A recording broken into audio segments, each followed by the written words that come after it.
Buenos días, tardes o noches, dependiendo del momento en que se vea este video. Mi nombre es Andrei Sierra y en este video, que trata sobre las emociones políticas de Marta Nussbaum, y específicamente profundizaré cómo se presentan en la política peruana. A manera de introducción, Marta Nussbaum es una filósofa estadounidense muy conocida por su enfoque interdisciplinario del desarrollo y las capacidades humanas. Entre sus obras más importantes se encuentra la titulada Emociones políticas, la cual referiré en esta presentación.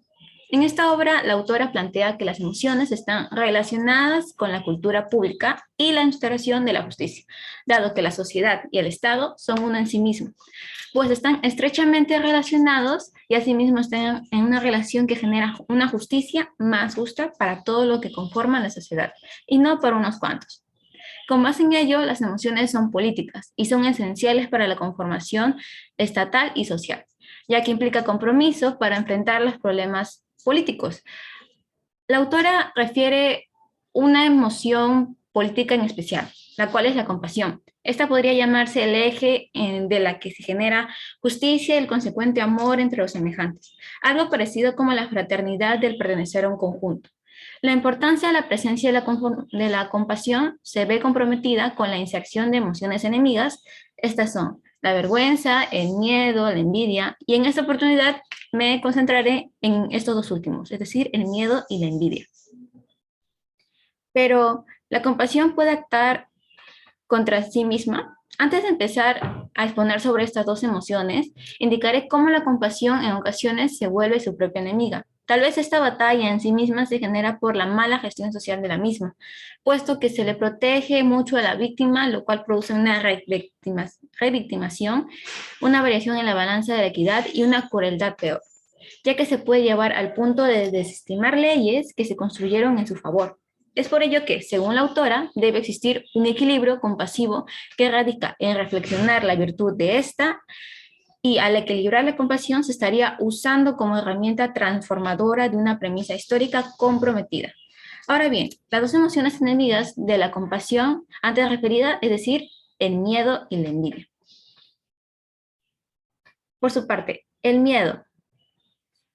En primer lugar, la autora dice que el miedo es útil porque nos aparta del peligro, pero puede generar problemas sociales, además de ayudar a la elaboración de leyes, pero para que sea un aliado de la ley se debe saber qué nos está dando miedo. El miedo es innato e instintivo. Sin embargo, en nuestra sociedad puede presentarse como discriminación, muchas veces ligados a prejuicios.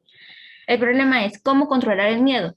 Las emociones no se pueden terminar porque son parte de uno mismo. No obstante, sí se pueden evitar el impacto que tiene, ya que el problema del miedo es saber cuándo es razonable y cuándo no lo es, ya que el miedo puede generar antipatía y formaría una terrible dupla con la ley y la simpatía.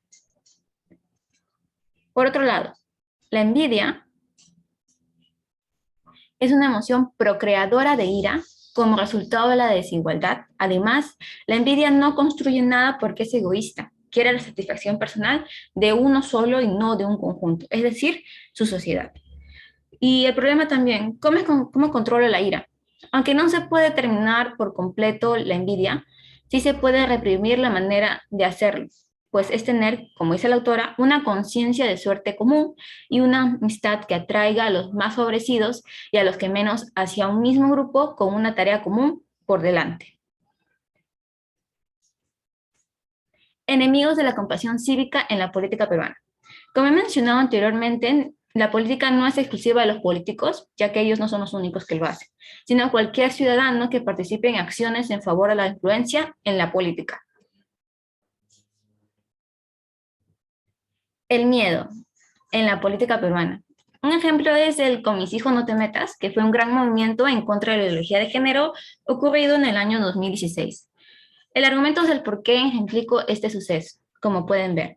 Como se observa en la imagen, se presenta el miedo a homosexualizar a los niños, además la idea que la comunidad LGBTQ+, es la perversión sexual. Presencia de la extrema derecha en la marcha debido a sus ideas ultraconservadoras, como se observa en mis argumentos. En este caso se observa cómo el miedo es de homosexualizar a un sector vulnerable de la población, es decir, los niños, generando una antipatía hacia la comunidad LGBTQ+. El miedo manipula el actuar y pensar de la persona, un gran colectivo en este caso, ya que este conjunto confunde la definición de la ideología de género y se arma un concepto ambiguo de moldear a la mente de los niños. Al atribuir una ideología se está utilizando negativa y despectivamente la diversidad sexual, el género, ignorando la idea de igualdad y el respeto por el otro, que según ellos son una amenaza. En la siguiente diapositiva se puede ver cómo la envidia se presenta en la política peruana. Un ejemplo es el actual presidente de Perú, Pedro Castillo. Mis argumentos son un provinciano del poder, indignación del legado a la burocracia oligárquica y predominante de raza blanca, campañas de complot dentro y fuera del Congreso en contra del presidente. Mis argumentos en este otro caso señalan cómo los políticos y las personas que estuvieron en contra de Castillo desde su postulación hasta su estadía en el poder, en donde siempre se presenta el racismo. Dejando de lado las ideas del ahora presidente y centrándome en el fenómeno en contra de este, se encuentra cómo la envidia se disfraza de indignación, pues llega a ser irónico que un candidato provinciano gane a capitalinos ilustrados. Además, se observa cómo la envidia es variable, pues en el pico más alto es pasiva, pues en su fin es humillar y hacer menos, y cuando es pasiva se disfraza de superioridad frente a un otro, es decir, en este caso, el presidente. En conclusión,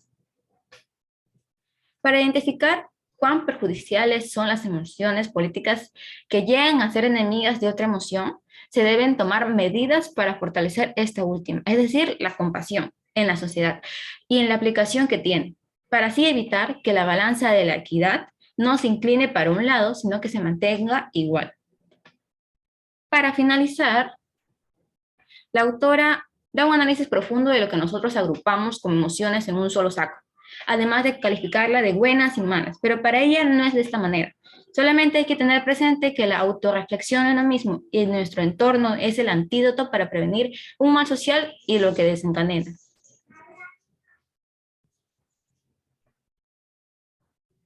Me despido no sin antes agradecer su atención y muchas gracias.